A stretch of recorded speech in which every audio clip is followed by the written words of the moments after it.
Salut les potos, aujourd'hui dans notre voyage à vélo, on a pris la décision de louer notre machine sur place. C'est une solution qui comporte de plus en plus d'avantages, notamment à une époque où les retards de bagages lorsqu'on prend l'avion sont de plus en plus fréquents et où le risque d'abîmer votre machine lors de ce transport est également conséquent.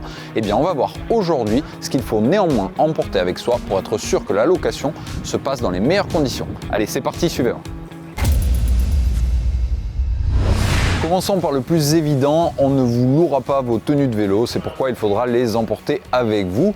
Évidemment, vous y avez pensé, mais soyez prudent à bien emporter pour toutes les conditions météorologiques. C'est pour ça qu'avant votre séjour, il est bien de voir quelles sont les conditions à attendre durant la semaine ou plus si vous êtes chanceux.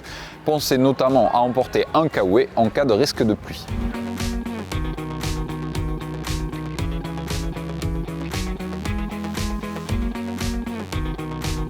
Puisqu'on parle de tenue, il faudra également évidemment penser à emporter vos chaussures parce que sinon vous devriez être contraint d'en acheter sur place. Et oui, c'est arrivé à Lolo récemment qui n'a pas reçu sa valise et qui a dû au Canada acheter une paire de chaussures neuves. Ça peut vite faire monter le budget de vos vacances, donc pensez à les prendre et surtout pensez également à demander à votre loueur en amont s'il possède le même modèle de pédales que vos chaussures.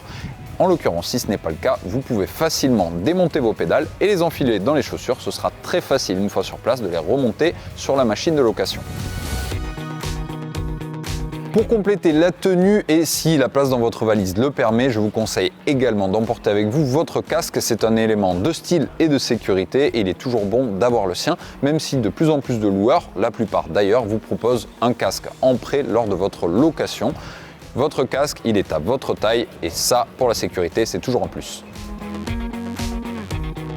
Passons donc aux accessoires à proprement parler qui a priori peuvent tous rentrer dans un petit sac comme celui-ci.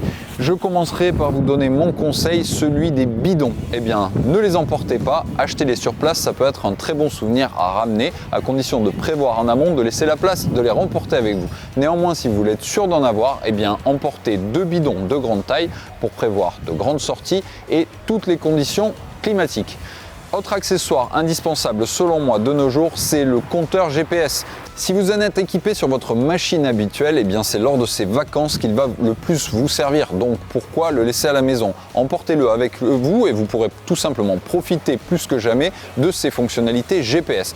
Pour ce faire, il faudra tout d'abord planifier à l'avance les parcours que vous souhaitez faire. Pour cela, on vous conseille souvent d'utiliser une application telle que Komoot qui vous permettra de voir et d'avoir surtout les conseils des locaux et des cyclistes qui ont déjà réalisé des parcours sur place pour ne rien manquer justement des immanquables.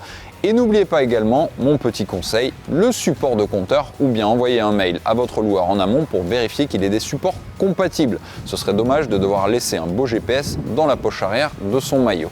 Enfin, plus traditionnel mais toujours aussi indispensable, je vous conseillerais d'emporter avec vous un kit de réparation rapide à placer sous la selle de votre vélo de location qui contient évidemment une chambre à air traditionnelle standard avec 2 démonts de pneus et de quoi regonfler. Là, je vous conseille une mini-pompe plutôt que des cartouches de CO2 qui sont en général assez peu appréciées lors des contrôles de sécurité à l'aéroport et qui plus est, la mini-pompe peut être réutilisée. Vous pouvez compléter avec un multitool qui vous permettra de faire des réglages rapides, notamment lors de votre première sortie s'il y a des ajustements à faire sur la position et pour les plus précis d'entre vous, ajoutez 1 mètre pour être sûr d'être positionné au millimètre.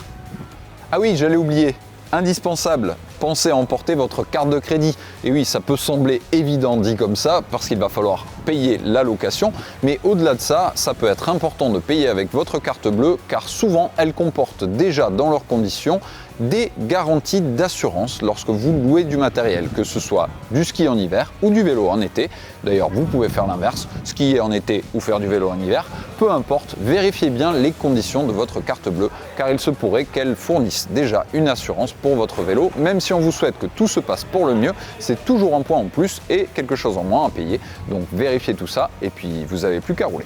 Et par-dessus tout, n'oubliez pas votre ou vos compagnons de sortie, parce qu'à vélo, plus qu'ailleurs, le bonheur n'est réel que lorsqu'il est partagé. Allez, je vous souhaite une bonne sortie, chez vous ou en vacances, et surtout, restez connectés à JCN en français pour plus de contenu, likez, partagez. Salut!